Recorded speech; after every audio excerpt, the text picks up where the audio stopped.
রক্তের মালিককে ইমামে হুসাইন রাদিয়াল্লাহু তাআলা আনহু 10 তারিখ 9 তারিখ দিবাগত রাতের বেলা যুদ্ধের ময়দানে স্বপ্ন দেখেন। সুবহানাল্লাহ বলবেন না? স্বপ্নে দেখতেছেন আমার নবী যুদ্ধের ময়দানে মাঠের মধ্যে ইমামে হুসাইন রাদিয়াল্লাহু তাআলা আনহুর কাছে আসলেন। আসার সময় ইমামে আলী মুকাম ইমামে হুসাইন রাদিয়াল্লাহু তাআলা আনহু, যার মার নাম হলো ফাতেমা, যার দাদির নাম জানেননি, যার নানির নাম জানেন না, ইমামে হুসাইন রাদিয়াল্লাহু তাআলা আনহুর নানা জান রাহমাতুল লিল আলামিন আর নানি জান ফরিমন মহিলা, যেই মহিলাকে পৃথিবীতে আমার আল্লাহ একটা মহিলাকে ডাইরেক্ট সালাম দিয়েছে, ওই মহিলার নাম হলো হযরতে খাদিজাতুল কুবরা। জোরে বলেন সুবহানাল্লাহ। হুসাইন কি সাধারণ হুসাইন, যিনি জান্নাতের যুবকদের সরদার, তিনি স্বপ্নে দেখতেছেন কারবালার জমিনে আমার নবী আপনার নবী একটা পেয়ালা নিয়ে ইমাম হুসাইন রাদিয়াল্লাহু তাআলার সামনে দাঁড়ায় রয়েছে। ঘুম থেকে উঠে শহর বানুকে ডাক দিয়ে একটা শহর বানু, আমি স্বপ্নে দেখলাম আমার নানা জান আমার সামনে একটা পেয়ালা নিয়ে দাঁড়ায় রয়েছে। আমার আজ বোঝার বাকি নাই, আমি বুঝতে পেরেছি আমার শাহাদাতের ঘন্টা বেজে গেছে। আমার নানা জান ওই পেয়ালা নিয়ে এসেছেন, নিশ্চয়ই কারবালার ময়দানে আমার রক্ত পড়তে দিবে না, এই রক্তগুলো আমার নানা জান পেয়ালার মধ্যে তুলে নিবে। এখন প্রশ্ন হলো কেন রক্ত মুবারক পেয়ালার মধ্যে কেন উঠাইয়া নিবে? এই রক্তের ফোঁটার সঙ্গে আমার দয়াল নবী মায়ার নবীর কোটি কোটি উম্মতের নাজাতের সম্পর্ক রয়েছে। এই জন্যই তো আমার আল্লাহ কোরআনে বলে দিয়েছেন, কুল লা আসআলুকুম আলাইহি আজরান ইল্লাল মাওয়াদ্দাতা ফিল কুরবা।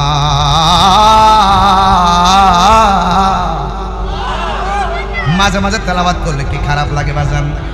আল্লাহ রাব্বুল আলামিন বলে, বন্ধু আপনি বলে দিন আমার নবীকে দিয়ে আমার আল্লাহ বলায়, নবী আমার জবান মোবারকে নবীর জবান মোবারকে বলেন লা আসআলুকুম আলাইহি আজরা, আমি যুদ্ধের ময়দানে আমার দন্ত মোবারক ভেঙেছে, দিনকে কায়েম করতে যাইয়া দিনকে প্রতিষ্ঠা করতে যাইয়া যুদ্ধের ময়দানে আমার দন্ত মোবারক ভেঙেছে, এর বিনিময়ে আমি কিছুই চাই না।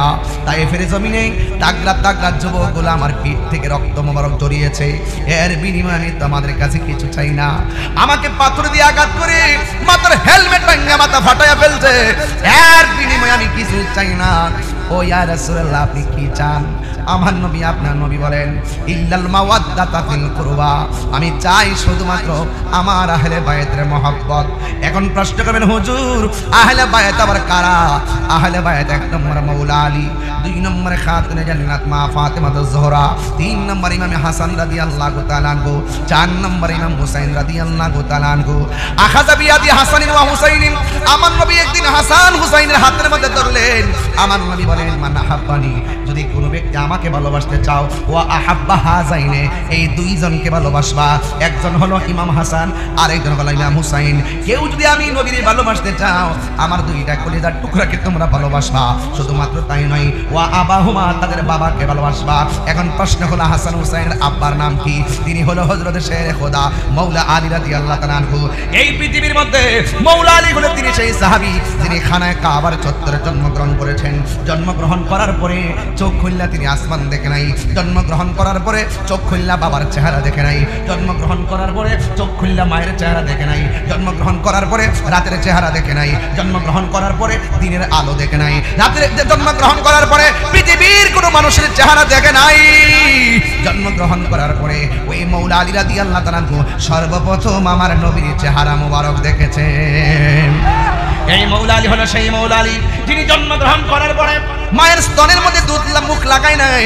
এই মাওলা আলী রাদিয়াল্লাহু তাআলা জন্মগ্রহণ করার পরে আলাদা খাবার খায় নাই। তিনি হলেন সেই সাহাবী যিনি আমার নবীর কোল মোবারকে যাওয়ার পরে আমার নবীর জিহ্বা মোবারকটা মুখের ভিতরে ঢুকাইয়া দিছে, আর মাওলা আলী রাদিয়াল্লাহু তাআলা আমার নবীর জিহ্বা মোবারক থেকে হিকমতের সোদা পান করে ফেলেছে। আর বড় করে আল্লাহু আকবার বলেন না। আল বিলায়াতু জিল্লুন নবুওয়াত, বেলায়াত হলো নবুয়তের ছায়া মোবারক। আমার নবী এরপরে তিনি জন্মগ্রহণ করার পরে তিনি বাবাকে ডাক দেয় নাই, তিনি জন্মগ্রহণ করার পরে মাকে ডাক দেয় নাই, তিনি জন্মগ্রহণ করার পরে দাদাকে ডাক দেয় নাই, তিনি জন্মগ্রহণ করার পর নানাকে ডাক দেয় নাই। এখন প্রশ্ন হলো হুজুর, হযরত মাওলা আলী রাদিয়াল্লাহু তাআলা আনহু জন্মগ্রহণ করার পরে তিনি কার কথা ডেকেছেন? তিনি নবীর কুল মুবারকে গেলেন আর আমার নবীর চেহারা মুবারকটা দেখলেন, আমার নবীর জিহ্বা মুবারকটা চেটে চেটে হিকমতের সুধা পান করলেন। শুধুমাত্র তাই নয়, মাওলা আলী রাদিয়াল্লাহু তাআলা আনহু সর্বপ্রথম আমার নবীজিকে সালাম দিয়া কয়, আসসালাতু ওয়াসসালামু আলাইকা ইয়া রাসূলুল্লাহ। এরপরে সন্তান হলে 7 দিনের মাথায় 3 দিনের মাথায় সন্তানের নাম রাখে, 7 দিনের নাম 7 দিনের মাথায় নাম রাখে। কিন্তু মাওলা আলীর নামটা পৃথিবীর কেউ রাখে নাই। আমার নবীর জিহ্বা মুবারকটা দেখে হিকমতের সুধা যখন পান করলো, নবীর চেহারা মুবারকটা যখন দেখলো, আমার নবীর জবান হযরত মাওলা আলীর জবান মুবারক দিয়ে আমার নবীর ডাকটা যখন দিল, আল্লাহ ডাক দিয়া কয়, জিবরাইল, ও জিবরাইল, যেই সন্তানকে আমি খানে কাবার চত্বরে পাঠালাম, যেই সন্তান সর্বপ্রথম নবীর চেহারা মুবারক দেখে দুনিয়া দেখা উদ্বোধন করলো, যেই সন্তান আমার নবীর স্লোগান দিয়া কথা স্টার্ট করলো, যেই সন্তান আমার নবীর রহমতের সোদা পান কইরা খানা স্টার্ট করলো, এই সন্তানের নাম পৃথিবীর কাউকে দিয়ে রাখা হবে না। এই সন্তানের নাম আমি আল্লাহ ডাইরেক্ট রাখলাম। এবার মাওলা আলী, এই আলী নামটা স্বয়ং আমার আল্লাহ রেখেছেন। আর মাওলা আলীর আরেকটা নাম, ওই নামটা হলো হায়দারি। এই নামটা তার মা ফাতেমা রেখেছেন। জোরে জোরে কি আল্লাহু আকবার বলা যাবে না? এখন বলবেন তাহিরি হুজুর, মাওলা আলীর স্ত্রীর নাম তো ফাতেমা, আপনি বললেন মাওলা আলীর মায়ের নাম ফাতেমা। ইতিহাস পড়েন না, এই জন্য পেছ লেগে যাবে। যারা ইতিহাস জানে তারা এটা ভালো করে জানবে, কারণ মাওলা আলীর মায়ের নাম ফাতেমা, স্ত্রীর নাম হলো ফাতেমা। চিৎকার মেরে কি আল্লাহু আকবার বলা যাবে না? এই ফাতেমা আমাদের এলাকায় আছে না নাই? ও ফাতেমা গো, যদি মা ফাতেমার সঙ্গে জান্নাত চাও, ওই কথাটা আমল করো। ফি সামাইল আলা, আমার আল্লাহ রাব্বুল আলামিন আসমানের মধ্যে একটা ছেলে একটা মেয়ের সঙ্গে বিয়ের পাকাপাকি করলো। ছেলেটার নাম হলো মাওলা আলী আর স্ত্রীর মেয়েটার নাম হলো মা ফাতেমা। দুইজনের বিয়ের পাকাপাকি ওই ফি সামাইল আলা, ওই আসমানের ভিতরে। আমার নবী, আপনার নবী রাহমাতুল লিল আলামিন ডাক দিয়া গো পৃথিবীর মানুষ, ওয়া আবাহুমা, শুধুমাত্র হাসান হুসাইনকে ভালোবাসলে চলবে না, আমার হাসান হুসাইনের যে আব্বা জান হযরতে মাওলা আলীকে ভালোবাসতে হবে, ওয়া উম্মাহুমা, তাদের মা ফাতেমাকে ভালোবাসতে হবে। এই 4 জনকে যারা ভালোবাসবে, আমি নবী বলে দিয়ে যায়, এই দুনিয়াতে যারা পাঞ্জাতনের সঙ্গে আহলে বাইতের সঙ্গে যারা ভালোবাসাবাসি খেলবে, এই ভালোবাসাবাসির মানুষগুলো জান্নাতের ভিতরে আমি নবীর পাশাপাশি থাকবে। সাধারণত আমাকে ওয়াজ শুনতে চলবে না, আমি খুব লোকাল কথা বলতেছি না যে সবাই খুব বুঝে ফেলবেন ওয়াজ হিসেবে। একটু চিন্তা করতে হবে। আমি বলছি আপনাকে চিন্তা করতে হবে, আমি কোথায় ছিলাম, কোথায় আসছি, কোথায় যাব, আপনাকে চিন্তা করতে হবে। একজনে কই মাটির সঙ্গে মিশে গেছে, লাশটা পচে গেছে, হাড়গুলো মিশে গেছে, সেখান থেকে আবার আল্লাহ আমাকে মানুষ বানাবে কেমনে? আরে বোকা, তুমি তো হওয়ার পর নিয়ে ভাবতেছ, হওয়ার আগে তুমি কি ছিলা? আমি বলছি তোমাকে ভাবতে হবে। ধ্যানে জ্ঞানে আমলে আউলিয়া, ধ্যানে আমল করলে চলবে না। আমি যে আমল করতেছি আমার ধ্যান ঠিক আছে কিনা, আমি যে আমল করতেছি আমার জ্ঞান ঠিক আছে কিনা। তুমি আমল করতেছো, কপালে দাগ ফেলাইতেছো, খবর নিয়ে দেখি তুমি 70 নাম্বার 1।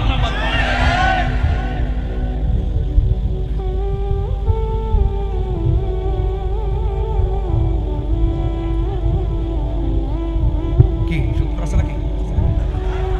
আওয়াজ হলো কেন? ওরা কারা? ও দেখা ডিস্টার্ব হইতেছে, মনে প্রতিবাদ করছে নাকি আমার?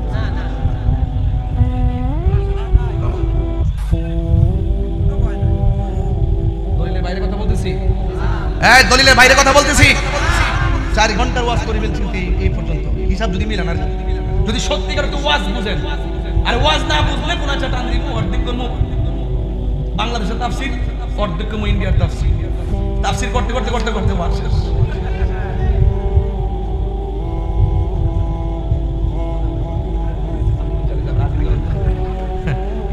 আমরা বেনেবার বুঝালে ভাগনা ফিলার তো বুঝা রাইছে।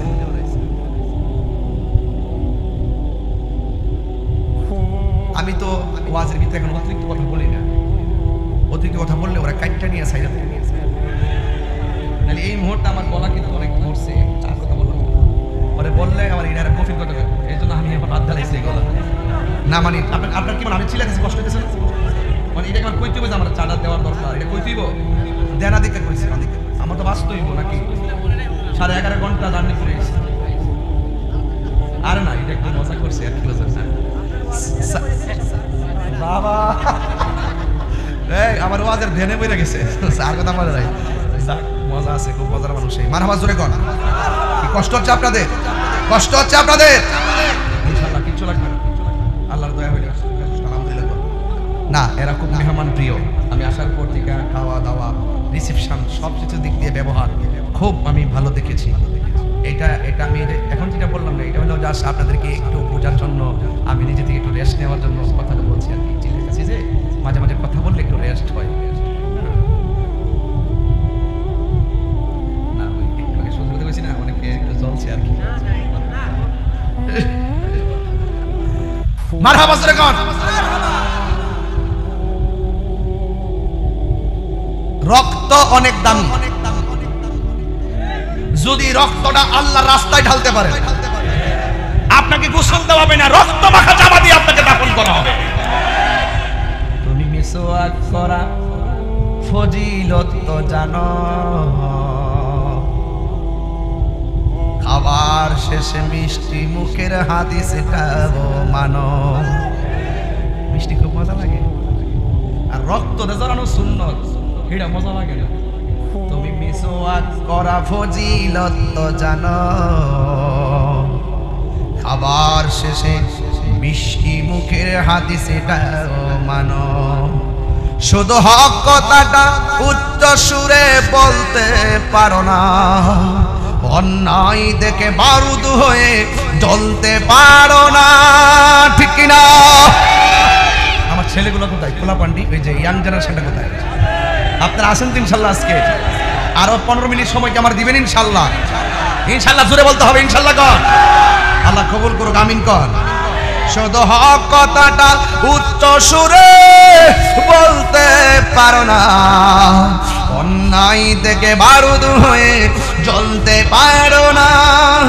কেমনে মুসলমান তুমি একটু ভাবো না, কেমন তোমার ঈমান একটু বলো না, ঠিক কিনা? আমরা কি এজিদি না হুসাইনি? আমার দেশের অনেক মৌলবীরা আমার মতন টুপি লাগাইয়া মুখের মধ্যে দাঁড়িয়ে ওয়াজের মাঠে উঠে কই কারবালার জমিনে এজিদের নাকি কোনো দোষ নাই, এজিদের দোষ নাই। এজিদের দোষ না থাকলে আপনার সন্তানের নাম রাখেন এজিদ, কথা কোন ঠিক কিনা? কোন আপনার বলেন শুধু ঠিক, আমি বাকিরা বলবো। এজিদ লম্পট, তুমি বলেন না ঠিক? আমি কি এজিদের পক্ষে? আবুল হাবের পক্ষে, আবু জাহেলের পক্ষে, নমরুদের পক্ষে, ফেরাউনের পক্ষে, এজিদের পক্ষে? তাহলে আপনি এরকম হয়, এটা আওয়াজ করবেন জোরে। এজিদ লম্পট, এজিদ লুটতরাজ, এজিদ মিথ্যাবাদী, এজিদ জেনাকারী, এজিদ চরিত্রহীন, এজিদ নাফরমান, এজিদ বেঈমান। যারা এজিদের পক্ষে কথা বলে তারা এজিদের খারাপ ভাই কথা বলেন।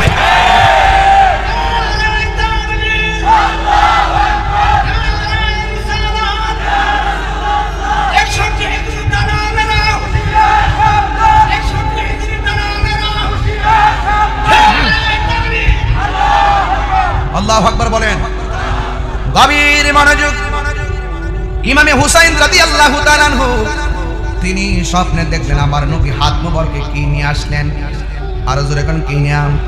এই পেয়ালা নিয়ে যখন আসলেন ডাক দিয়ে বলে শহরবানো আমার আর বুঝতে বাকি নাই, আমার শাহাদাতের ডাক এসে গেছি, আমাকে বিদায় দাও, আমি 10ই মুহররম কারবালার ময়দানে চলে যাব। ইমাম হযরতে শহরবানো ডাক দিয়ে বলে শুনুন আমাদেরকে কোথায় রেখে যাচ্ছেন? ভাই তোমাদেরকে আমার আল্লাহর রাস্তায় রেখে যাচ্ছি। ভাই জাহান যান, যদি আমরা আল্লাহর রাস্তায় রেখে যান আমার আল্লাহ আমাদেরকে না খাওয়ায় মারবে না। চিৎকার মেরে কন্যা সুবহানাল্লাহ। হ্যাঁ বন্ধুগণ, ওই কারবালার জমিনে একটা সন্তান যার নাম হলো ওয়াহাব কালবি। ওই ওয়াহাব কালবি ডাক দিয়ে কে আম্মা গো, ও আম্মা ইমাম হুসাইন রাদিয়াল্লাহু তাআলা যুদ্ধের ময়দানে যাবে। ও আম্মা ইমাম হুসাইন রাদিয়াল্লাহু তাআলা যুদ্ধের ময়দানে যাবে, কিন্তু আমার একটু বিদায় দাও, আমি এখন কি করতে পারি? মা ডাক দিয়া বলে, এ ওয়াহাব কালবি আমি তোর কি লাগি? কই তুমি আমার মা লাগো, তাইলে তোর হাতের মধ্যে তলোয়ারটা নে। আপনারা আমার বাংলা কথা বুঝেন তো ইনশাআল্লাহ? আমার তোমার হাতের মধ্যে তলোয়ারটা নাও। এবার হাতের মধ্যে তলোয়ারটা নিলেন, নেওয়ার পরে মা ডাক দিয়া বলে, ও ওয়াহাব কালবি তুমি যুদ্ধের ময়দানে নবীর নাতি ইমাম হুসাইন রাদিয়াল্লাহু তাআলা যুদ্ধের ময়দানে যাওয়ার আগে তুমি যুদ্ধের ময়দানে যাইবা। তুমি যুদ্ধের ময়দানে যাইয়া এমন ভাবে যুদ্ধ করবা বাতিলের ডরে একটা কদম পিছনে দিবা না। তুমি যদি তোমার কদমটা একটা কদম পিছে দাও, আমি মা তোমারে কসম দিলাম হাসরের ময়দানে আমি দুধের দাবি ছাড়ব না। এমন একটা কসম দিয়া সন্তানের হাতে তলোয়ারটা উঠাইয়া দিলেন। বন্ধুগণ, ও আপনার বাবারা, ইমাম হুসাইন রাদিয়াল্লাহু তাআলা গায়ের মধ্যে জুব্বা লাগাইতেছে, দুলদুল ঘোড়াটারে সুন্দর করে সাজাইয়া পরিবার পরিজন থেকে বিদায় নিতেছে। কিন্তু ইন টাইমে ইমাম হুসাইন রাদিয়াল্লাহু তাআলা যুদ্ধের ময়দানে যাওয়ার আগে ওয়াহাব কালবি একটা দৌড় দিলেন, তলোয়ারটা লইয়া যুদ্ধের ময়দানে চলে গেছে। যাই এমন ভাবে যুদ্ধ শুরু করলেন, ডানে বেঈমান, বামে হলো মুনাফিক, সামনে মুনাফিক, পিছনে মুনাফিক। আপনারা জবান খুলে কোন নবীর প্রেমিক আর হুসাইনের প্রেমিক হযরতে ওয়াহাব কালবির গায়ের মধ্যে এটা কি গায়ের জোর না বেলায়েতের জোর?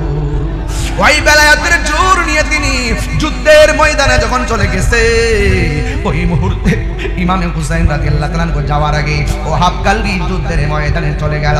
এমন ভাবে যুদ্ধ শুরু করলেন, যুদ্ধ করতে করতে ডানে আক্রমণ করে কিন্তু তার সঙ্গে পারে না, বামে আক্রমণ করে ওয়াহাব কালবির সঙ্গে তারা পারে না, সামনে দিয়ে আক্রমণ করে এরপরও পারে না রে। আপনারা জবান খুলে কোন ইজ্জতের মালিককে। এরপরে ওয়াহাব কালবি হাতের মধ্যে তলোয়ারটা লইয়া এমন ভাবে যুদ্ধ শুরু করলেন। যুদ্ধ করতে করতে করতে করতে হাতের মধ্যে তলোয়ারটা নিয়ে যখন তিনি একটা কদম পিছন দিকে যাওয়ার চেষ্টা করলেন, হঠাৎ করে মার কসমটা মনে হইয়া গেছে। আমার আম্মা না বলছে একটা কদম পিছে দিলে দুধের দাবি ছাড়বো না। আহলে বাইতের মহব্বতে, আহলে বাইতের মহব্বতে সামনে যাওয়া যায়, ভয় কইরা পিছনে যাওয়া যায় না। ওয়াহাব কালবি মার কসমের কথা মনে হয়ে গেছে। আপনারা আপনার মারে কেমন ভালোবাসেন আমি জানি না। মা যদি কয় ফুতিটা কর, আমি তাহিরিটা করি। মা যদি কয় ফুতরে এটা করিস না, আমি করি না। মা যদি কয় ফুতরে যাওয়ার সময় এইভাবে এই দোয়াটা পড়বি, আমি সেই দোয়াটা পড়ি। মা যদি কি ফুতরে তাওয়াক্কাল তো আল্লাহ, সেই দিন মনে করি আমার সঙ্গে আমার মার দোয়া আছে, আল্লাহর দয়া আছে। এই জন্য আপনারা মারে কেমন ভালোবাসেন আমি জানি না। আরে এখানে তো এমন অনেক ছোট ছোট পোলাপান মাহফিলে আইসা ঢুকছে, তাদের মা বাড়িতে থেকে চিন্তা করতেছে আমার পোলাটা মাহফিলে গেছে, আমার পোলাটা পুষ্পপাড়া মাহফিলে, পূর্ব বনগ্রাম মাহফিলে গেছে, এই পোলাটা কেমন আছে জানি না। কিন্তু মা যদি আপনি বাড়িতে রাইখে আসছেন, কিন্তু মা আপনার জন্য ঠিকই দোয়া করতেছে। কিন্তু এখানে এমন এক মানুষ আছে রাতের বেলা মায়ের হাত থেকে অনেক সময় ভাত খাইয়া মাহফিলে আসতেন, কিন্তু এইবার অনেকে আমার কাছে টাকা দিয়া কইছে হুজুর আমার আব্বা দুনিয়াতে নাই। অনেকে আমার কাছে টাকা দিয়া বলছে হুজুর আমার আম্মা দুনিয়াতে নাই। যার আম্মা না সে জানে মা কেমন, যাদের বাবা নাই সে জানে বাবাটা কেমন। এ আব্বু রে, ওই ওয়াহাব কালবি মাকে তিনি এমন করে ধারণ করে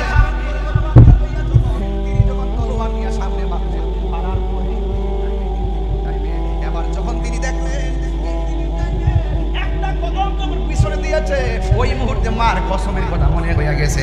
আপনি কি বুঝেন না? এই দিকটা ওয়াহাব কালবি মায়ের খেদমতের পাগল, আর ওই দিকটা ওয়াহাব কালবি ইমাম হুসাইনের মহব্বতের পাগল। আল্লাহু আকবার বলেন। তাইলে একটা হলো আল্লাহর ইবাদত, আরেকটা হলো নবীর মহব্বত, আরেকটা হলো মা বাবার খেদমত, আরেকটা হলো আউলিয়া কেরামের সোহবত।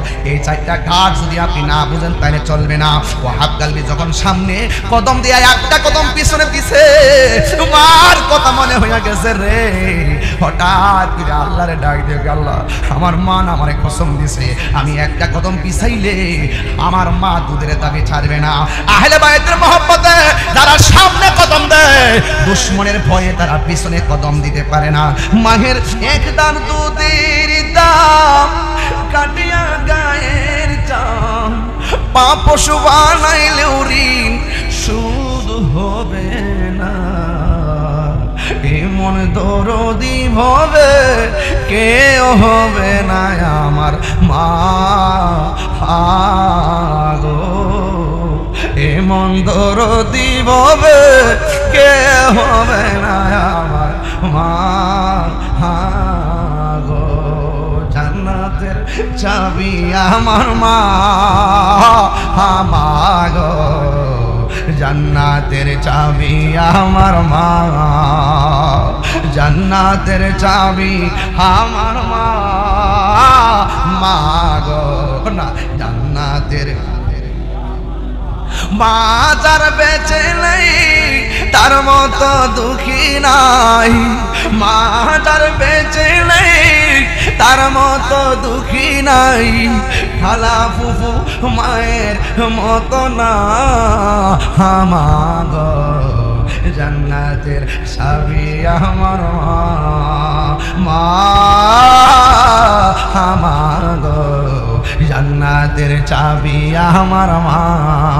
তোমরা কোনোদিনও মায়েরই মনেতে কষ্ট দিও না, ওরে মা বাবার মনে কষ্ট দিলে আল্লাহ জি সহে না, মা বাবার মনে কষ্ট দিলে আল্লাহ জি সহে না, তোমরা কোনোদিনও মায়েরই মনেতে কষ্ট দিও না, যে যার সিনে সে তার কিনে।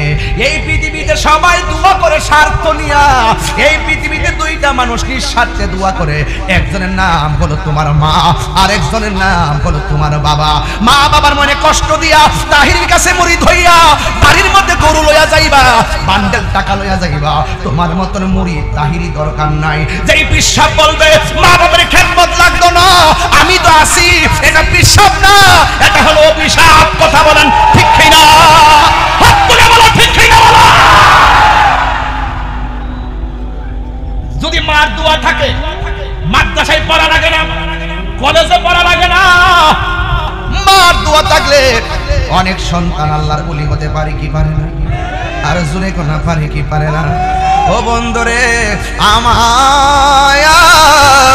ও যুবকের দল, এবার ইমামে হোসেন রাদিয়াল্লাহু যুদ্ধের ময়দানে মার কসম যখন মনে হইয়া গেল, একবার ওয়াহাব কালবি, তখন তিনি আর যুদ্ধের ময়দানে পিছনে কদম দেয় নাই। আমরাও আমাদের মায়ের কথা মানার দরকার আছে না নাই? আর জোরে কন্যা আছে না নাই? ও যুবক পোলাপান, ঢাকা থেকে আজকে ওয়াজের জন্য বাড়িতে আসছো, তাহিরি আসছে দেখে মাহফিলে আসছো, তাহিরি মহব্বত নিয়ে আসছো, কিন্তু এমন অনেক মা আছে দিনের পর দিন ভাঙ্গা করে অসুস্থ হয়ে পড়ে রয়েছে, তুমি ঢাকা থেকে মারে এক নজরে দেখতে আসলা না। এমন অনেক বাবা আছে ওই একেবারে ঘরের মধ্যে পড়ে আছে, কিন্তু বাবার খবর তুমি নিলা না। একটা কথা মনে রাখবেন, মা বাবার দোয়া যদি থাকে তুমি আর বান্দা থাকবা না, আপনাকে আমাকে আমার আল্লাহর বন্ধু বানায়া নিবে। এই বিশ্বাস আমাদের আছে না নাই? এই জন্য আমার যুবক ভাইরা আজকে যখন আসার পরে বাগাবাড়িতে আরো আগে, বাগাবাড়ির আরো আগে সাজাদপুর সিএনজি পাম্প, ওই সিএনজি পাম্পের মধ্যে যখন আমি ছিলাম 9টা বাজে না, অনেকগুলা গাড়ি লাইন ধরে দাঁড়িয়ে আছে। এখন মনে মনে ভাবলাম একটু ভিতরে ঢুকবো, এই মুহূর্তে গ্যাসটা নিতে না পারলে বিপদে পড়ে যেতে পারি। যখন আমরা পাম্পের মধ্যে ঢুকাইলাম, এবার পাম্পের মালিক সহকারে যারা আছেন ওই সমস্ত মানুষগুলো দেখা পাগলের মতো এসে কোলাকুলি করে ছবি তুললো। ইন্দিমিন টাইমে আমাকে এভাবে জড়াইয়া ধরলো, জড়াইয়া ধরার পরে লাস্টে কি কই জানেননি? কই সিরিয়াল নাই, কোনো সিরিয়াল নাই, সবার আগে টাইম হওয়ার আগে আমাকে গ্যাসটা দিল। কিন্তু ওই মুহূর্তে সিএনজিওয়ালা কতজন আইসা বলতেছে, হুজুর আমাদের কথা ওয়াজের মধ্যে কেউ কয় না, আমরা সিএনজিওয়ালা দিকে মানুষ আমাদেরকে তুচ্ছ-তাচ্ছিল্য করে। আমাকে তখন বলো হুজুর আমাদেরকে একটু স্মরণ কইলেন। আমি এই কারবালার মাঠে আমি সিএনজিওয়ালা, রিকশাওয়ালা, অটোওয়ালা, ভ্যানওয়ালা তাদের জন্য আমি দোয়া করে দিয়ে যা। আমি সেখানে বলে আসছি, আমি এখনো বলি কেউ সিএনজি চালা, কেউ প্রাইভেট কার চালা, কেউ ট্রাক চালা, কেউ বাস চালা, কেউ প্লেন চালা, কেউ স্টিমার চালা, কেউ কিংবা স্পিড বোট চালা, কেউ ওয়াজ করে, কেউ চাকরি করে। আমাদের পরিচয় আমাদের পদবি নয়, আমাদের পরিচয় হলো আমরা মানুষ। মানুষ হিসাবে মানুষকে ভালোবাসার ঈমান ধার। কথা বলেন ঠিক কিনা? এই জন্য কাউরে তুচ্ছ-তাচ্ছিল্য করবেন না। ওই সিএনজিওয়ালারা নিজের জীবনে ঝুঁকি নিয়ে তারা রাস্তায় ড্রাইভ করে। এই জন্য আমি অনেক সময় রাতের বেলা দেখি তারা সারা রাত সিএনজি চালায়, কিন্তু শেষ রাইতে গ্যাসের জন্য সিরিয়ালে বসে থাকে, ঘুমাইতে ঠিক মতো পারে না। এই জন্য সিএনজিওয়ালাদের পরিবার যারা আছেন, ওই পরিবারের মাদেরকে বলবো, বোনদেরকে বলবো, আপনার স্বামী যেইভাবে সারাদিন পরিশ্রম করে আর সারা রাত যাইয়া সিরিয়ালে বসে থাকে গ্যাসের জন্য, পরের দিন তারা ঘুমাইতে পারে না। আপনারা আপনাদের স্বামীর সঙ্গে ভালো আচরণ করবেন, কারণ পুরুষ কোনোদিন বয়সে ক্লান্ত হয় না, পুরুষ ক্লান্ত হয় একমাত্র পরিবারের চাপে। কথা বলেন ঠিক কিনা? এই জন্য আমি বলবো, humanity is the very important element for our life. মানবতাই হলো সবচেয়ে বড় ধর্ম। আপনার বাড়িতে আমি আসছি, আপনি আমাকে ভালোবাসতেন, আমার বাড়িতে আপনি গেলে আপনাকে ভালোবাসবো। পৃথিবীর সবচাইতে বড় পরিচয়, হোক না হিন্দু, অন্য ধর্মের হোক না কেন, তারপরে তার সঙ্গে ভালো ব্যবহার করতে হবে। কি করে আপনারা, হোক হিন্দু, হোক খ্রিস্টান, হোক ইহুদি, হোক বৌদ্ধ, সে অন্য ধর্মের হোক, মানুষ হিসেবে তার সঙ্গে ভালো ব্যবহার করতে হবে। কথা কোন ঠিক না ঠিক? কোন মানুষকে অবজ্ঞা করা যাবে না। আজকে মানুষের মনুষ্যত্ব হারিয়ে গেছে। হারিয়ে যাওয়ার কারণে আমাদের সেই ময়নার মতো 9 বছরের শিশুকে এভাবে জীবন দিতে হয় হায়নাদের হাতে। কথা বলেন ঠিক কিনা বলেন? আমি প্রশাসনকে বলছি, সুষ্ঠু তদন্তের মাধ্যমে প্রকৃত অপরাধীদেরকে দৃষ্টান্তমূলক শাস্তি উপেনে দিতে হবে। কথা বলেন ঠিক কিনা বলেন? আজকে মানুষের মানবতা চলে গিয়েছে বলেই 6 মাসের শিশুটা পর্যন্ত নিরাপদ না, 9 বছরের বাচ্চারা নিরাপদ না, আমার ছোট্ট ছোট্ট ফুকুমনিরা পর্যন্ত নিরাপদ না। একমাত্র মানুষের ক্যারেক্টারলেস আর মানবতাহীন, মানবিক আচরণ না থাকার কারণে, মানবতা না থাকার কারণে, তার ভিতরে মানবতা থাকে না, তার পক্ষে সব করা সম্ভব, চুরি করা সম্ভব, ডাকাতি করা সম্ভব, জিনা করা সম্ভব, হারাম খাওয়া সম্ভব, মাদক খাওয়া সম্ভব, ইয়াবা খাওয়া সম্ভব, কারণ তার মেধা শক্তি লুপ পেয়ে যায় অমানবিক আচরণের কাছে। কথা বলে ঠিক কিনা? ওই কারবালার মাঠে মুসলমানদের বিবেক লুপ পেয়ে গেছিল। যদি বিবেক লুপ না পাইতো, লুপে না পড়তো, তাইলে কোনোদিন নবীর আওলাদের গলায় ছুরি চালাইতে পারতো না। কথা বলেন ঠিক না ঠিক? আজকে তাদের জন্য পানি বন্ধ করে দিয়েছে।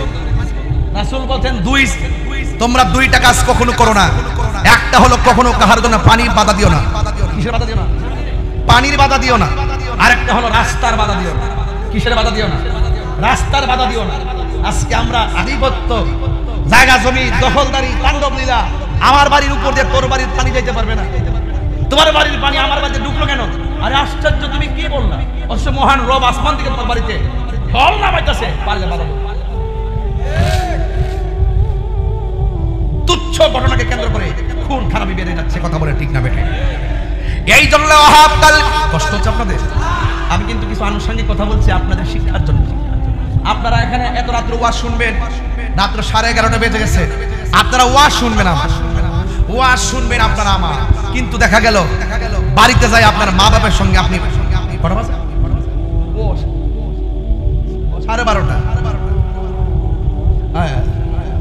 কি কষ্ট হচ্ছে আপনাদের? যারা মার মনে কষ্ট দেয়, যারা মারে বাদ দেয় না, যারা মারে ধমক দেয়, যে বউরে খুশি রাখতে যায় মারে তুচ্ছতা চিল্লে করে, যে বউয়ের ডরে মার সঙ্গে বালাচরণ করে না, যে বউয়ের ডরে মারে কিছু টাকা পয়সা দেয় না, যে বউয়ের ডরে মারে গরমের ফ্যানটা পর্যন্ত দেয় না, যে বউয়ের ভয়ে মাকে ভালো রেসপন্সিবিলিটি করে না, এটা বিয়া করছে না, এই পুরা বিয়া হইছে। আর আমার বিচার হইল মারে মার বুঝতে দিব, বউরে বউর বুঝতে দিব। বউরে খুশি করতে যায়া মার মনে কষ্ট দিতে পারবে না, আর মাকে খুশি করতে যায়া বউকে কষ্ট দিতে পারবে না। যেই পোলা 2টা জায়গা ঠিক রাখে, এটা বেডা নাকি বেডি? বেডা বেডি বুঝেন? কি বুঝেন কোন? এই লালকিন উঠ, দাঁড়া দাঁড়া দাঁড়া দাঁড়া, বেডা কি? পুরুষ। আর বেডি কি? মহিলা। এর আগে কি হইছে? মেয়ে মেয়ে মেয়ে। ও আচ্ছা আচ্ছা, ও হ্যাঁ, মেয়ে বা মহিলা হইছে না? চালাক আছে তো না? ওরে আল্লাহ, এলাকার মানুষ অনেক চালাক। বিয়ে শাদী করছো? বিয়ে শাদী করছো? বিয়ে করছো? কইলিস? আচ্ছা বসো বসো বসো।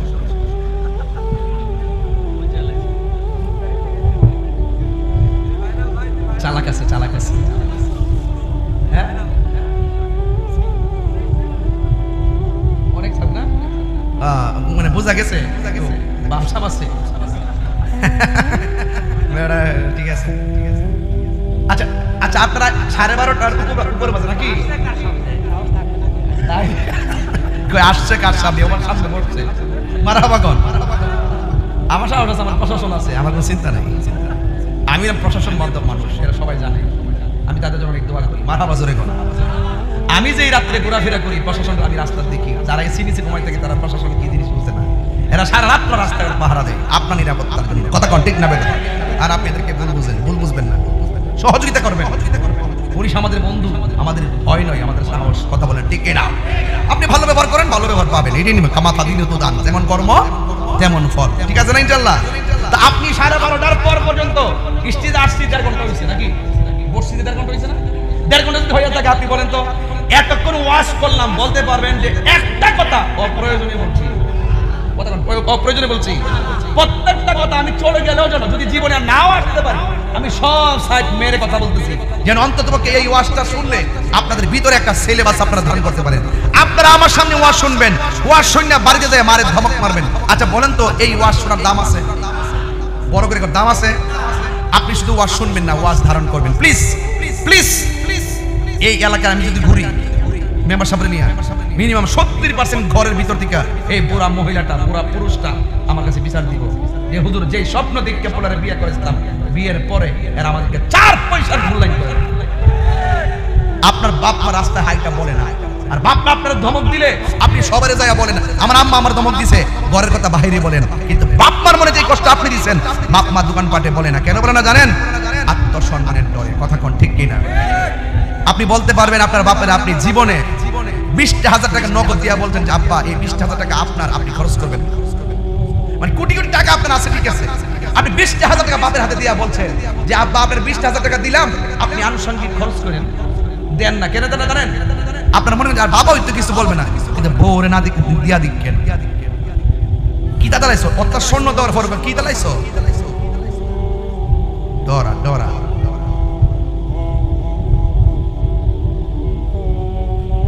বয়ত্রে কয়া দেওয়া যায় আজকাল। কোন গ্রাম?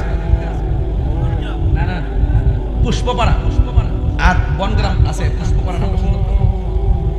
পুষ্পপাড়া আমার মাদেরকে বলে, ওই যে যারা বিয়ে হয়েছে বউদেরকে বলে যায়, কইল তুমি যদি তোমার শাশুড়ি যদি সম্মান না করো, তুমি যদি তোমার শাশুড়ির যদি আল্লাহর কসম করে বলে দিয়া যায়, তুমি যদি তোমার শাশুড়ির হাতের আঙ্গুল দেখাও, তোমার ছেলে বউ যদি আসবে তোমাকে পায়ের আঙ্গুল দেখাবে। কথা বলেন ঠিক কিনা বলেন?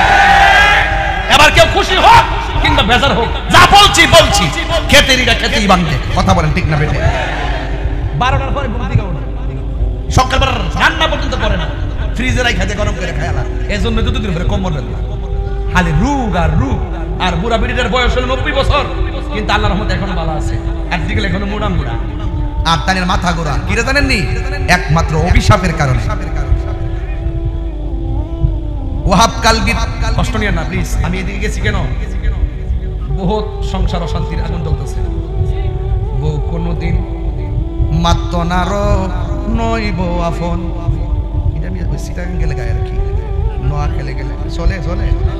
বউ কোনদিন মাত্র নারো নইব আফন, বউ তরে ভালোবাসিব আতাই গুলা বাজার দিকা, লাল শাড়ি কিনা দিবি যতক্ষণ। কি শাড়ি? বউ কোনদিন মাত্র না নইব আফন, ফুয়ার যদি কোনো জায়গায় আফদ বিপদ হয়, বউয়ের আগে মা জানন কথা মিশা নয়। কথা কোন ঠিক কিনা গো? আর বউ তোর জানতেন মা হইল অমূল্য ধন, কারণ মার দোয়ার মধ্যে কোনো স্বার্থ নেই। ওয়াহাব কালবি বলেন, যেই মাত্র আমি একটা কদম পিছনে দিছি, আমার মার কথা মনে হয়ে গেছে। বীরেরা কখনো পরাজয়ের ধরে না। গভীর মনোযোগ, এখান থেকে মহব্বত দিয়ে বসে যাবেন। ওয়াহাব কালবি যুদ্ধের ময়দানে যুদ্ধ করতেছেন, হঠাৎ করে একটা কদম পিছনে দিয়েছেন। আপনারা জবান খুলে বলেন কার কসমের কথা মনে হয়েছে? মায়ের কসমের কথা মনে হয়ে গেছে। ওই মুহূর্তে তিনি সামনে বাড়লেন। এবার সামনে হাজার হাজার শত্রু, ডানে হাজার হাজার শত্রু, বামে হাজার হাজার শত্রু, পিছনে হাজার হাজার শত্রু এমন ভাবে একসঙ্গে আঘাত করেছে। একটা বিয়াদ বাইশা গলার মধ্যে একটা কূপ মারছে। কূপটা মারার পর দেহ থেকে কল্লাটা আলাদা হইয়া জমিনে পড়ে গেছে। চিৎকার মেরে কন্যা আল্লাহু আকবার। যেই মাত্র কল্লাটা কেটে গেল, আমি যেইভাবে এমন ভাবে চুলের মধ্যে দইরা বিয়াদবের দলেরা কল্লাটা নিয়ে ওয়াহাব কালবির মার কাছে গেছেন। মায়ের কাছে যাইয়া বলে, মা তুমি কেমন অপয়া মা, নির্লজ্জ মা, বেহায়া মা, তুমি সন্তানটারে দুধের কসম দিয়ে একমাত্র সন্তানটাকে মায়ের খাওয়াইছো, শুধুমাত্র মায়ের খাও না, দুনিয়ার দিকে বিদায় করে দিছো, নেও না তোমার সন্তানের কল্লাটা তোমার হাতে নাও। আপনারা জবান খুলে বলেন, গোলাম রব্বানী ভাই যদি সিরাজগঞ্জ উল্লাপাড়া যাওয়ার পর হঠাৎ করে অ্যাক্সিডেন্টে মাথা যদি কেটে যায়, অথবা আমি পাবনাতে এসেছি, আমার কাটা কল্লা যদি আমার মা দুঃখিনী দেখে, আমার মা কি হাসবে না কাঁদবে? ওয়াহাব কালবির মা সন্তানের কাটা কল্লাটা যখন হাতের মধ্যে পাইছে, ওয়াহাব কালবির মাকে ডাক দিয়া কয়, নেও নাও তোমার সন্তান তোমার হাতের মধ্যে দিলাম, তোমার সন্তান তোমার কাছে রাখো। ওয়াহাব কালবির মা সন্তানের কাটা কল্লা দেখা একটা কান্নাও করে নাই, এক ফোঁটা পানিও ছাড়ে নাই।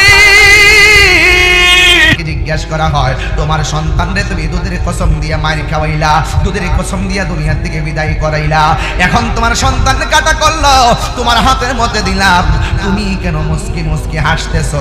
এবার ওয়াহাব কালবির মা বলে, আমি যখন দেখলাম আমার সন্তানের কাটা কল্লা আমার হাতের মধ্যে দিল, আমি তখন তাকাইয়া দেখলাম আমার সন্তানের বডিটা যদিও না, কাটা কল্লার জবান থেকে কোরআন তেলাওয়াতের আওয়াজ শোনা যাইতেছে। ওয়ালা তাহসাবান্নাল্লাযীনা কুতিলু ফী সাবিলিল্লাহি আমওয়াতা বাল আহইয়াউন ইনদা রাব্বিহিম ইউরযাকুন।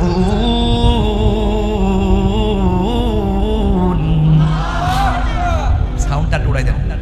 ডাক দিয়া বলেন, ওই ওয়াহাব কালবির মা ডাক দিয়ে বলেন, দেখলাম আমার সন্তানের জিহ্বার ঠোঁটটা দুইটা লড়তেছে। এখন আমি পুষ্পপাড়ার মানুষের কাছে জানতে চাই, আপনারা জবান খুলে বলেন, বনগ্রামের মানুষের কাছে জানতে চাই, আপনারা জবান খুলে বলেন, আল্লাহর পথে যারা জীবন দেয় ওরা কি মরা নাকি জিন্দা? ওয়ালা তাকুলু লিমান ইউকতালু ফী সাবিলিল্লাহি আমওয়াত বাল আহইয়াউ ওয়ালাকিন লা তাশউরুন।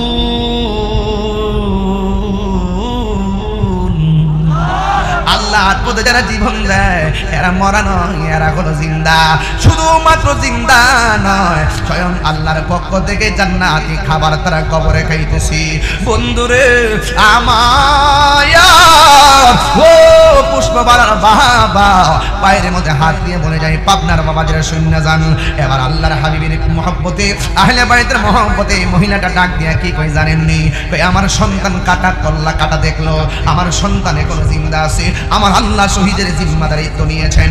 এবার ডাক দিয়া বলে, তোমার সন্তানকে তুমি কবর দাও, কল্লাটারে দাফন করে রাখো। এবার মহিলাটা কয়, না না, আমার সন্তানটারে আমি আল্লাহর পথে দান করে দিয়েছি, দান করা জিনিস ফেরত নেওয়া জায়েজ নাই। এবার বলে, তোমার সন্তানটারে স্মৃতি রেখে দাও। এবার মুস্কি মুস্কি হাসতেছে।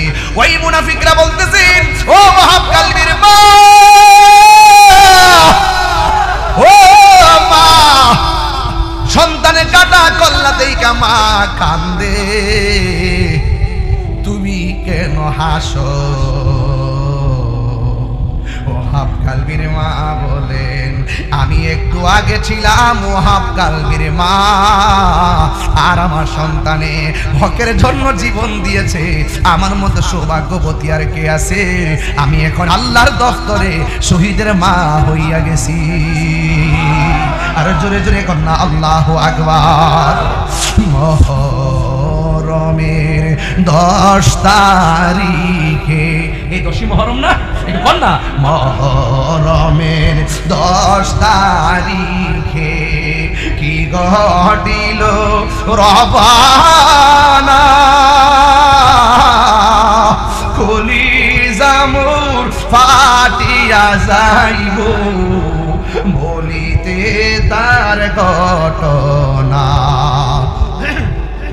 হাসান শহীদ জহরেতে, হোসেন শহীদ কারবালা, হায়রে হোসেন শহীদ কারবালা,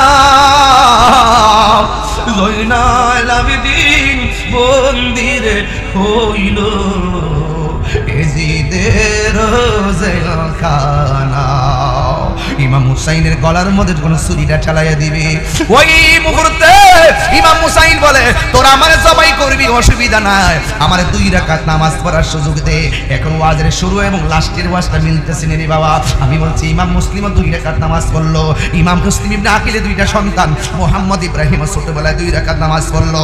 ইমাম হুসাইন ডাক দিয়া বলে তোরা আমারে মারবি, আমারে 2 রাকাত নামাজ পড়ার সময় দে। এবার তিনি নামাজের মধ্যে দাঁড়ায় গেল, এবার নামাজটা পড়লেন। এবার ওই মুনাফিকরা বলতেছে হুসাইন এতদিন তুমি নামাজ পড়তে অনেক লম্বা কইরা, আজকের নামাজটা কেন তুমি শর্ট কইরা পড়লা? ইমাম হুসাইন ডাক দিয়া কয় আজকের নামাজটা যদি আমি লম্বা কইরা পড়তাম তাইলে তোরা বলতি আমি মরণের ডরে নামাজটারে লম্বা করছি, এই জন্য আমি নামাজটা তাড়াতাড়ি করছি, কারণ নবীর প্রেমিকরা মরণের ডরাই না। এরপরে মুখ কলার মধ্যে ছুরিটা যখন 10 মুহররম চালায়া দিব রে, ওই মুহূর্তে ইমাম হুসাইন বলেন আমার চেহারাটারে আমার নানা জানের রওজার দিকে ফিরাইয়া দাও। এবার রওজা মুবারকের দিকে ফিরাইয়া দিল। ও বন্ধু এই মুহূর্তে যদি কারবালা হইতো, পুষ্পপাড়া বনগ্রাম হারাতে ওগুলার মানুষ আপনার মানুষের জায়গা জমি বেচা ইমাম হুসাইনের জন্য পানি নিয়ে কারবালায় যাইতাম। কথা কন এই তথ্য প্রযুক্তির যুগে যদি বাংলাদেশের মানুষ খাবার লইয়া যদি ফিলিস্তিন যাইতে পারে তাইলে নিঃসন্দেহে আমরা এই প্রজন্মে যদি কারবালা হইতো আমরা সবাই দৌড়াইয়া ইমাম আলী মুকাবের মুখের মধ্যে বাংলার পানি ঢাইলা দিতাম। রাজি আছি না? এই যুবক কি ভাষায় ওয়াজ বুঝাইতাম, আমার কলিজাটা এখন ফাইটটা যাইতাছে রে। কামটা করলে কি যেই গলার মধ্যে আরে খানায় কাবার হাজি কে আছো, খানায় কাবার হাজি কে আছে? পাথরে চুমা দিবার লাগে কি করে মানুষ জানটা পাইল কইরা ফেলা। কই কেন কইলার মতো আমার নবী চুমা দিছে। উমর রাদিয়াল্লাহু তাআলা আনহু বলে এ পাথর আমি জানি তুমি কেবলমাত্র একটা পাথর, তবে আমার নবী যদি তোমার চুমা না দিত আমি উমর তুমি পাথরের চুমা দিতাম না। নবী একবার পাথরের চুমা দিছে, কিয়ামত পর্যন্ত এই পাথরের চুমা দিবার লাগে মানুষ পাগল হইয়া যায়। অথচ ইমাম হুসাইনের গলার মধ্যে একবার না, 2 বার না, 3 বার না, শত শতবার নবী চুমা দিল। তোরা ওই গলার মধ্যে চুমা না দিয়া হুসাইনের গলায় কেমনে রে ছুরিটা চালাইলি? কি জবাব দিবি নবীর দরবারে জানি না। কেমন করে ছিলেন নবী সোনার মাদিনা জানি না, কেমন করে ছিলেন নবী সোনার মাদিনায়।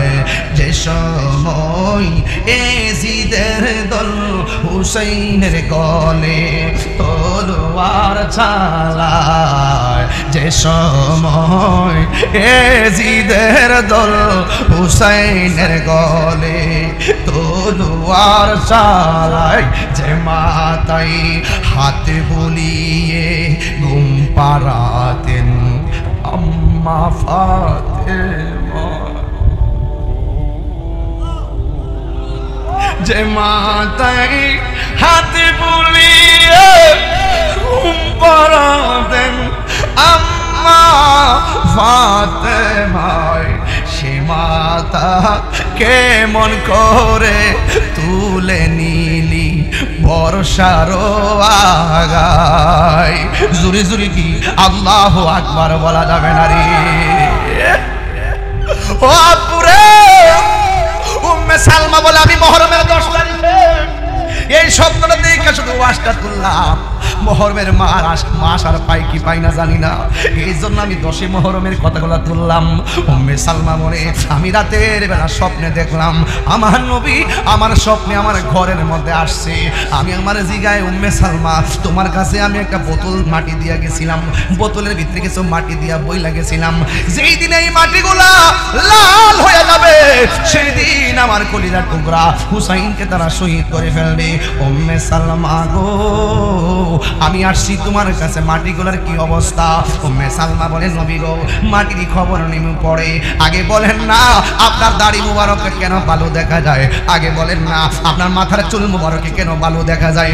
আপনি বলেন না আপনার বডি মুবারকে কেন ভালো মুবারক দেখা যায়? আমার নবী কই, উম্মে সালমা তুমি বোতলের মাটির খবর নেওয়া আগে এবার উম্মে সালমা কই, নবী গো, বোতলের খবর নেমে পড়ে আপনাকে এমন কেন দেখাইতেছি?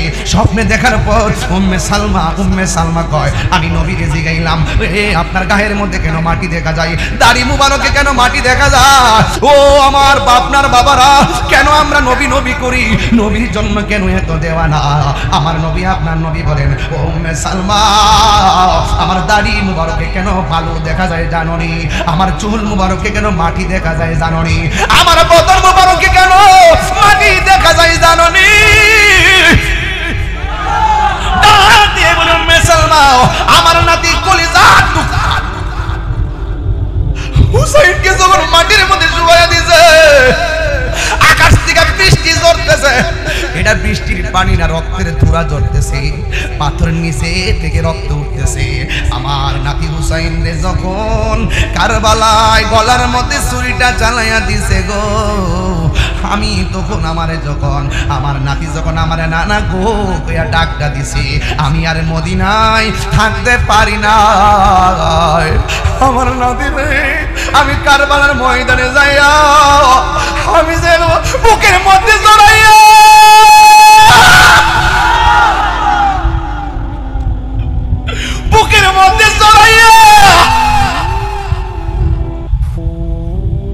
যে হুসাইন জান্নাতের যুবকদের সর্দার, যে হুসাইনের মায়ের নাম ফাতেমা, যে হুসাইনের বাবার নাম মৌলা আলী, যে হুসাইনের নানার নাম রহমাতুল লিল আলামিন, যখন আমার নাতির গলার মধ্যে ছুরিটা চালাইয়া দিছে গো, আমি আর মদিনায় থাকতে পারি নাই। কারবালার ময়দানে যাইয়া আমার নাতির বুকের মধ্যে জড়াইয়া আমি যে কারবালার ময়দানে গড়াগড়ি মারছি গো, কারবালার দুলাহা বালি আমার দাড়ির মধ্যে লাইগা রইছে। এই আওয়াজে মানি না, সুরে কন্যা ইয়া হুসাইন, আরো বড় করে কন্যা ইয়া হুসাইন। আকাশে কান্দে বাতাসে কান্দে, কান্দে দরিয়ার পানি,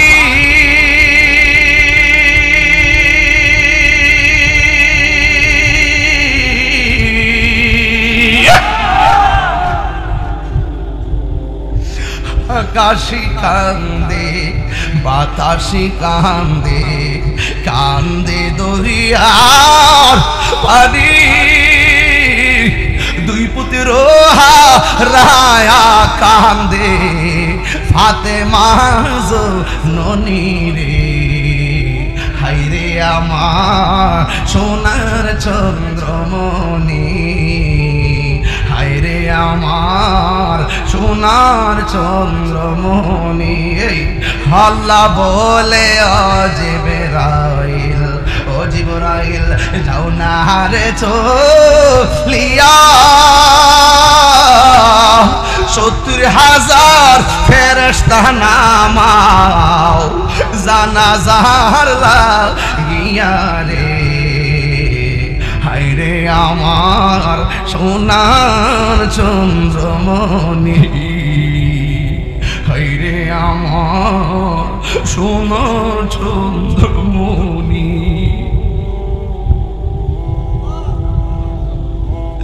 হুসাইন যখন দেহ থেকে কল্লা মুবারকটা আলাদা করছে, বর্ষার মাথার মধ্যে কল্লাটা লাগাইয়া যখন দামেস্কের বাজারে যাইয়া যখন ঘুরতেছে, যায়েদ ইবনে আরকাম নবীর সাহাবী বয়োজ্যেষ্ঠ সাহাবী সেদিন মাঠের মধ্যে ছিলেন। তিনি বলতেছিলেন, আমরা দেখলাম অনেক মানুষের মাঝখান দিয়া কল্লা মুবারকটা বর্ষার মাথার মধ্যে নিয়ে তারা ঘুরাইতেছে, কোনো মানুষের জবান লড়ে না। আমরা তাকাইয়া দেখলাম ওই কোন জবানের হঠাৎ করে কোরআন তেলাওয়াতের আওয়াজ শোনা যাইতেছে। এও আবার অন্য কোন সূরা নয়, সূরা কাহফের আয়াত তেলাওয়াত শোনা যাইতেছে। আমরা দেখলাম কোনো মানুষের ঠোঁট লড়ে না, কেউ কোরআন তেলাওয়াত করে না। আমরা তাকাইয়া দেখলাম ইমাম হুসাইনের কাটা কল্লার জবান মোবারক থেকে সূরা কাহফের আয়াতের তেলাওয়াত শোনা যাইতেছে। আল্লাহু আকবার। আল্লাহর পথে জীবন দিলে ওই জীবনের দাম কম না বেশি? এই আওয়াজে মানে জবান খুলে বলো, কম না বেশি? আমরা ওই দিনের জন্য, হকের জন্য ইমাম হুসাইনের চেতনা নিয়ে ওই মুনাফিকদের বিরুদ্ধে আমরা রুখে দাঁড়িয়ে আমাদের জীবন দিতে চাই কি চাই না বলেন?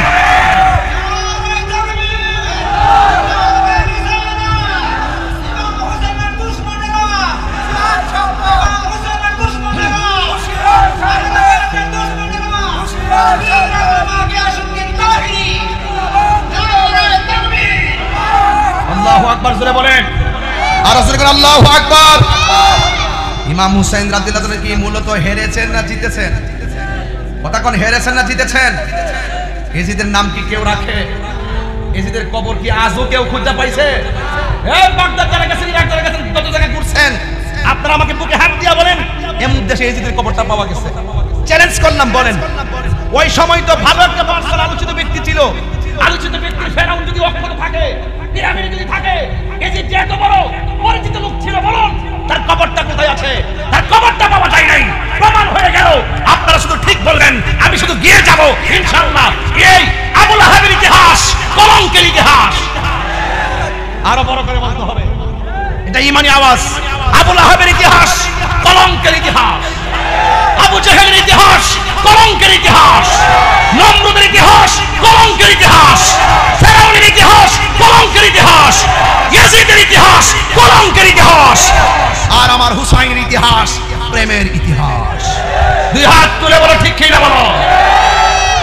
এই জন্য বলছি, এমন জীবন তুমি করিবে গঠন, মরণে হাসিবে তুমি, কাঁদিবে ভুবন। মানুষ মানুষকে বাঁচায় রাখে না, মানুষের কর্ম মানুষকে হাজার জনম বাঁচিয়ে রাখে। আরে এই এলাকার পুষ্পপাড়ার শাহজালাল মারা গেছে, কবরের চিহ্ন এখন নাই, কিন্তু বাবা শাহজালাল ইয়ামানি সিলেটের সুলতান আউলিয়া 360 আউলিয়ার commander. The receiving inhuman treatment from Gora Govinda Burhanuddin appeal to Firuz Shah, the Sultan of Bangladesh for justice. So the Sultan sent an expedition to Sylhet under the commander of Sikandar Khan. তাকে প্রশ্ন করেন শাহজালাল, ও শাহজালাল, তুমিও শাহজালাল, সেও শাহজালাল, সে বিলুপ্ত হয়ে গেল, তুমি কেন আশিকের হৃদয়ে এখনো অক্ষত রয়েছো? তোমার কাছে কেন লক্ষ লক্ষ মানুষ যায়? শাহজালাল বলেন, আমার জীবন মদিনাওয়ালার কদমে কুরবান করে দিয়েছি, আমি চলে যাওয়ার পরও আমার রওজা জিন্দা রয়েছে।